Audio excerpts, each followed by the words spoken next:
Nasa kote sa isinagawang buy-bust operation ng Pasig City Police Station ng Eastern Police District ang isang lalaking drug suspect sa kahabaan ng Barangay Rosario sa Pasig City. Kinilala ang suspect na si alias Nono, 51 anyos, isang welder at residente ng naturang barangay.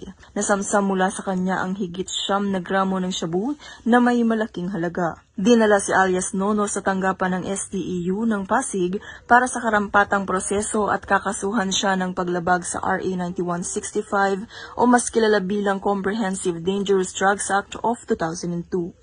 Sumailalim din siya sa drug test at medical examination habang ang mga nakumpiskang droga ay isinumite sa EPD Forensic Unit para sa pagsusuri.